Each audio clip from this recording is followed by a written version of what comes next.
Hello, everyone, and welcome to another episode of Underneath the Hood. I'm Dave Martin, the owner of Martin's Auto Repair in Central Phoenix. I'm Glen Hayward, the proud owner of Goodworks Auto Repair in sunny Tempe, Arizona. And I'm Lee Weatherby with Accurate Automotive in the heart of Mesa. And together, we represent 140 years of combined automotive experience. Our goal is to change the perception of our auto repair industry by going behind the scenes and underneath the hood. And we hope to share with you what it's like to own a small business and give you a perspective from an insider's point of view. So let's get started.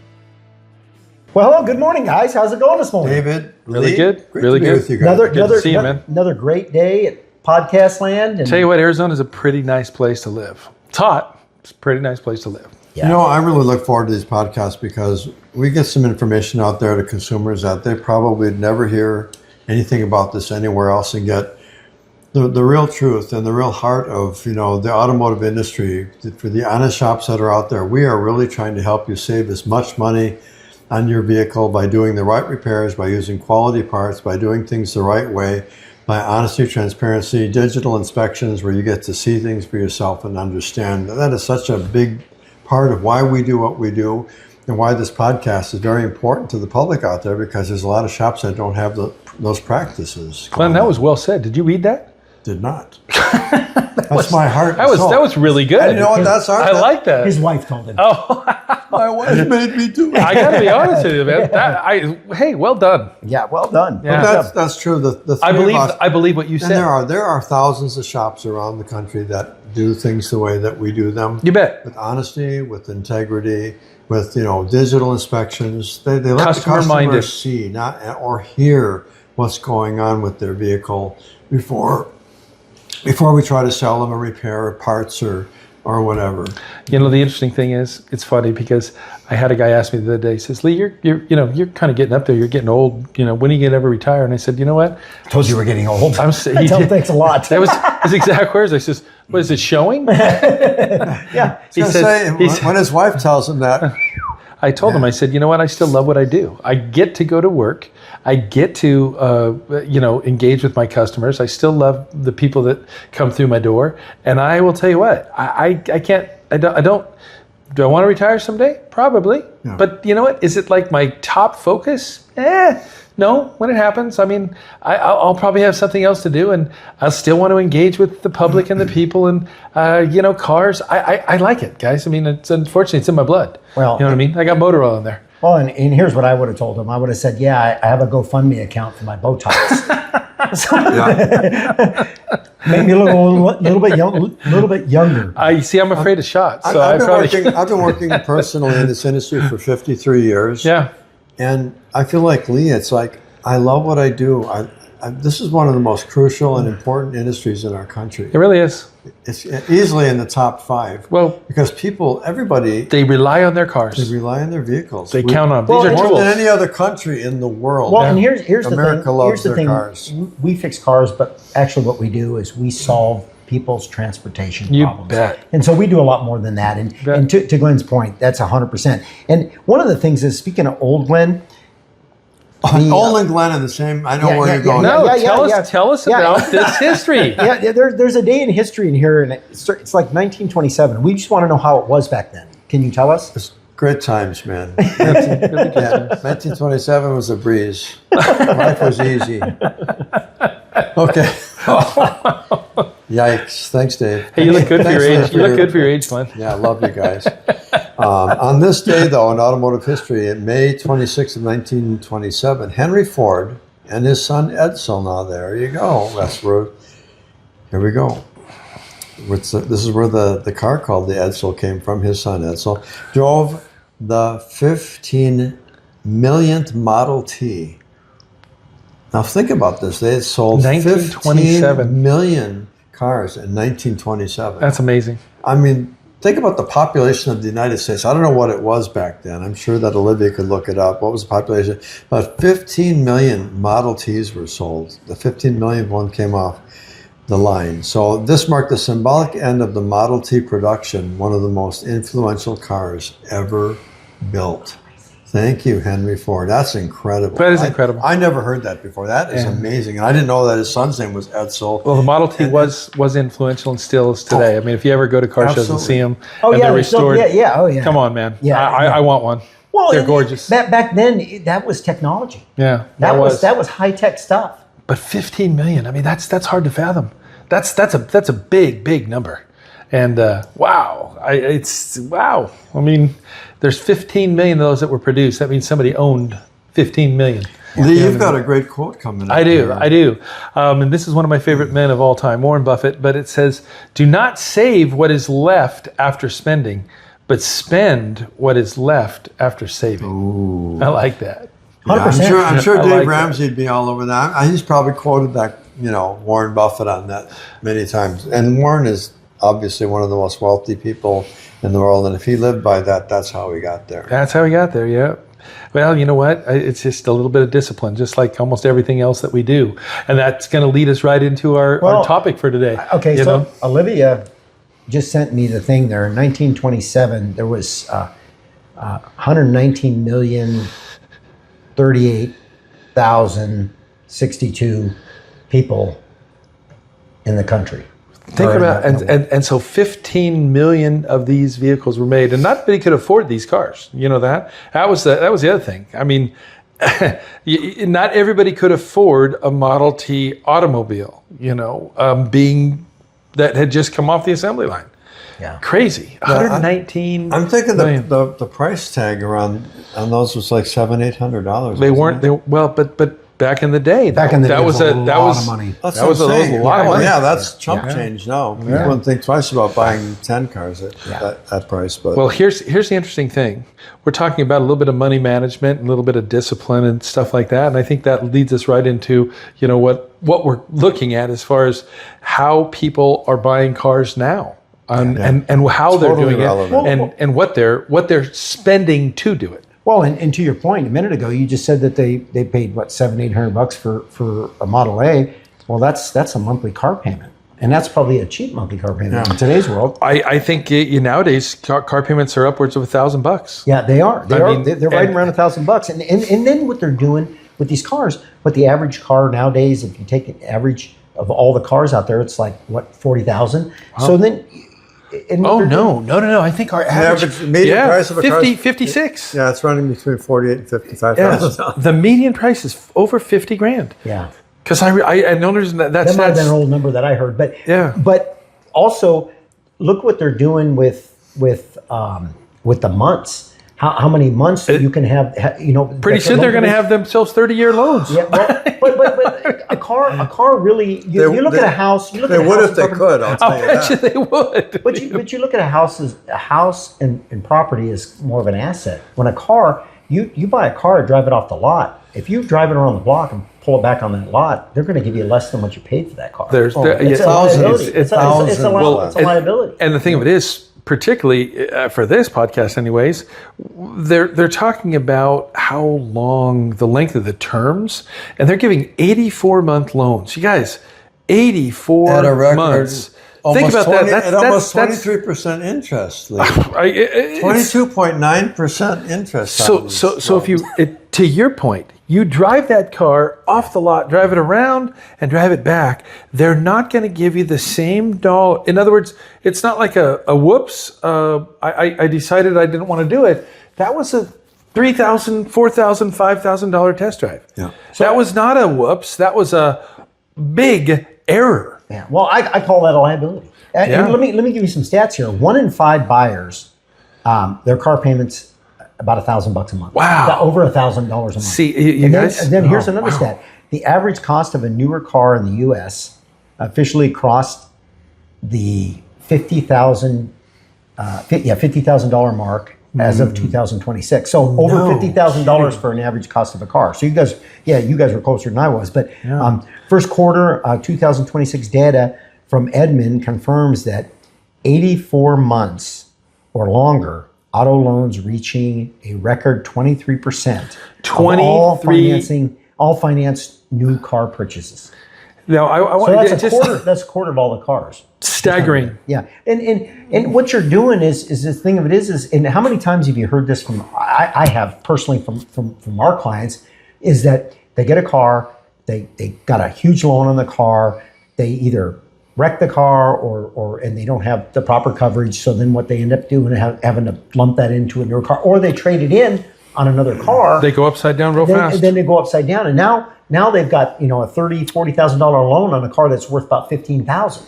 And that's just that's credit hell. That's what that is. And how are you going to get out of that? Well, I think about how this plays, because if you've got 25% of your buying public, all right, that's stretching out, and I mean, that's the only way I can kind of, I think of this as you're stretching out payments over a segmented period of time.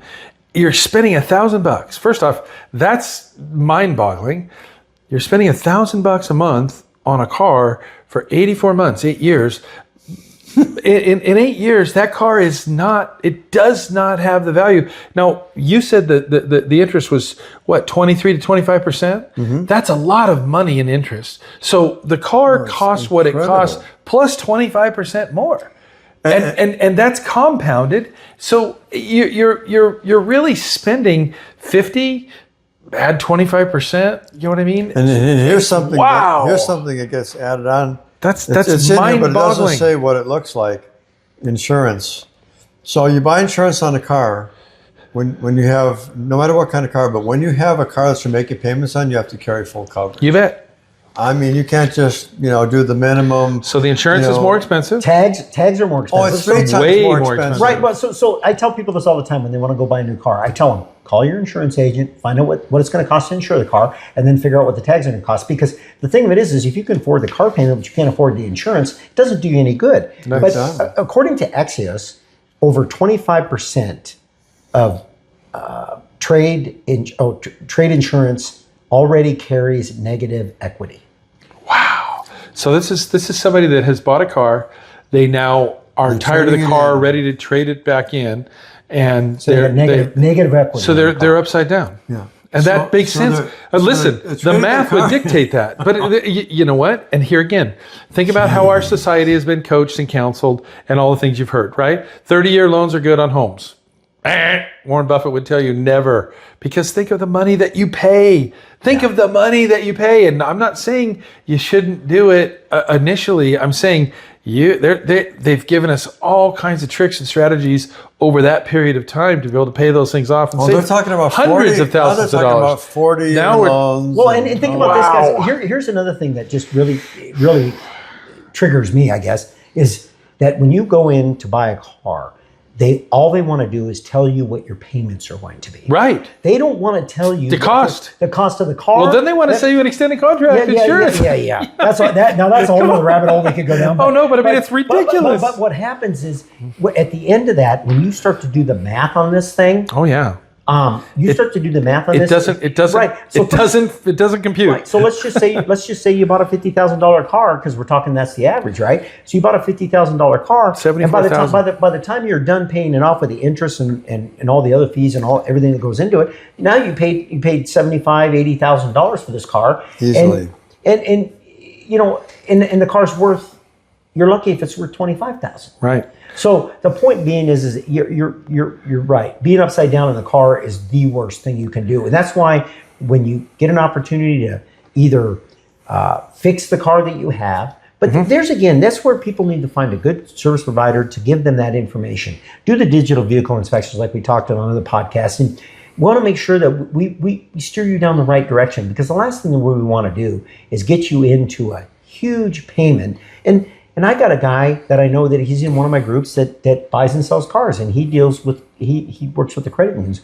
And he told me, he goes, repos are up. He goes, repos are up because people, if they lose their job, now you got $1,000 a month car payment. You're walking a thin line. You're walking a thin line. Now you don't have a car at all. Yeah. Well, even losing their job, that sometimes isn't the only thing. They're so steeped in debt for other things. But I want to build on what you just got done saying, because I think Yeah, it makes it. $3,000 I think it phones makes in it their pocket. even more apropos that if you're really thinking. I mean, it makes me think of the guy that comes in and he bought a car 3-4 years ago. He's got about 90,000 miles on it. He comes in and he's now faced with about a $3,000-$4,000 bill because the first words out of his mouth was, "This car's been great. I haven't had to do anything to it for the first 4 years." Yeah. And you're going, "Did you hear what you said? Yeah.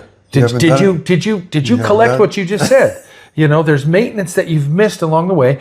I think a lot of times people don't understand. This is just the purchasing of a car. Yeah. There is a cost of ownership. And that's not insurance. That's not gas. That's not tags. We're talking about a cost of ownership to use your tool. You see, and cars are tools.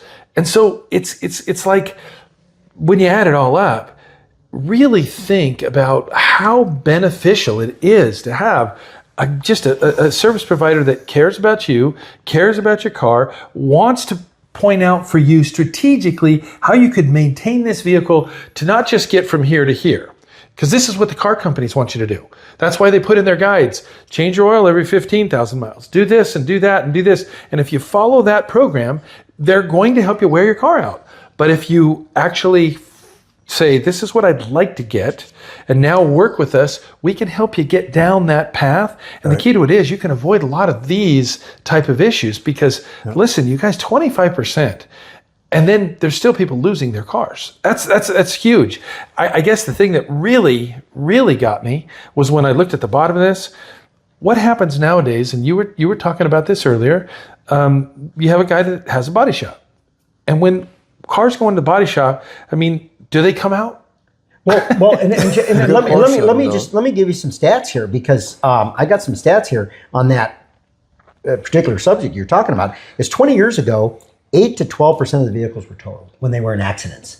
Okay, but see, that made sense. Well, but it made sense because those are bad accidents, right? And those cars back then, when they ran into each other, they just kind of bounced off each other, right? You bet. Okay, and they didn't have all that safety stuff in them like they do today. Okay, I'll buy that. No. Well, look at all the airbags. They weren't built as crumple zones as they are now. Yes, but also look at the airbags. Yeah. In the car, you got 4 or 5 airbags in the $10,000. Yeah, right. And so $5,000 to $10,000. So that adds cost to it, right? Right. So then 10 years ago, there was 10 to 14% of the vehicles that were totaled, which makes sense, right? Yes. It's climbing because of technology. Yeah. And that's what and my body shop guy tells me that's exactly what it is. A lot of times the airbag will send it over to total. Yes, absolutely. So in today, 2020, 24 to 30% of damaged cars are total.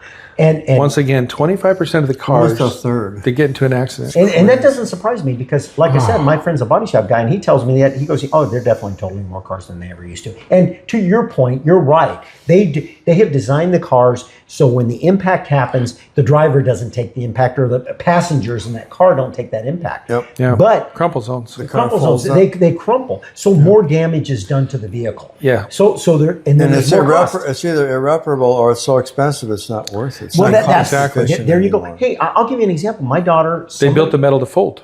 My daughter she had it was 2018, I believe it was, Kia, and she was driving down the road, somebody had pulled out of a side street, they hit her, they tore both the front and the back door up. So it needed to replace both doors. And there was some damage on the kick panel on the bottom too. And they totaled the car just because of 2 doors being no airbags went off on that car. But they totaled the vehicle just because of the doors. And the sail panel. Another thing Compromise the structural integrity. Well, That's exactly it. And if It's it got in another compromised. accident at another angle, it could present, Well, and Right. I will The tell you, passenger dire cavity is no consequences. longer as safe as it once was, and or I it's think, designed to be. in my opinion, too, a lot of times I think what's happening too is these insurance companies are going to look gun shy. So if it gets close to the total, they're kind of erring on the side of caution, because what happens if they fix that car and then all of a sudden now there's a noise, now there's a vibration, now there's something else that they didn't foresee, and then that car has to come back and now it needs another $5,000 worth of work. So now they're exceeded the limit, but they've already dug the hole that they've got themselves into. So now they end up having to fix it. So I think that's part of it too. I think you're spot on with that, Dave. Yeah. I would say you're spot on with that because it is. Think about this: how many times have we gotten into a job and we thought, okay, it's going to be this and this is going to be that, and then all of a sudden it goes into something a little bit deeper, and then something a little bit deeper, and then the next thing you know, you're going, my word, how did we get here? Yeah.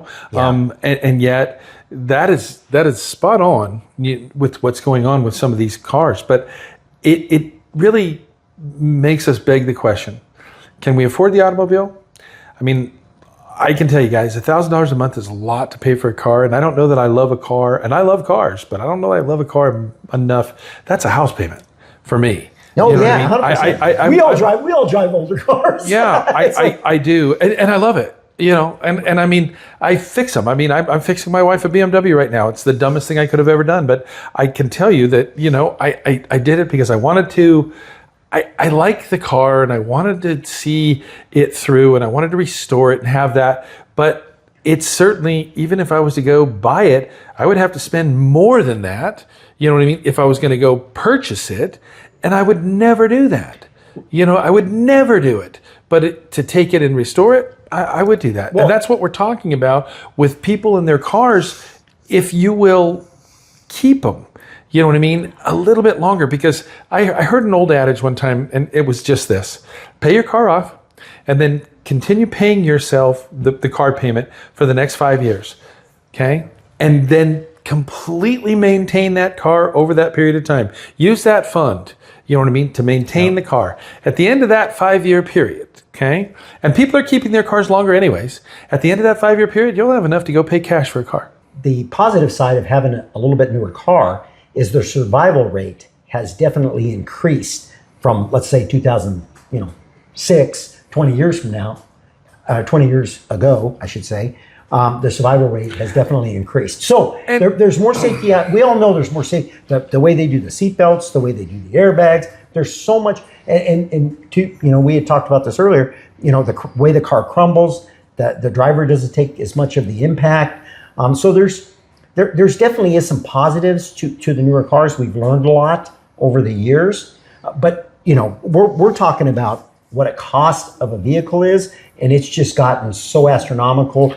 That the thing of it is you got to be financially responsible. There we go. And you got to look at Dave. There we go. Yeah. What are the liability? What's a liability and what's an asset? Right. And obviously, if you need a certain type of vehicle for your work and it makes you money, hey, so be it. You got to do that, right? But I mean, if we're talking about an everyday driver and maybe you're not driving a ton of miles with it, you need to look at the cost of it and cost of ownership is what you said earlier. You bet. I agree with that 100%. Yeah, and they estimate cost of ownership about $1,500 a month, just to maintain your car.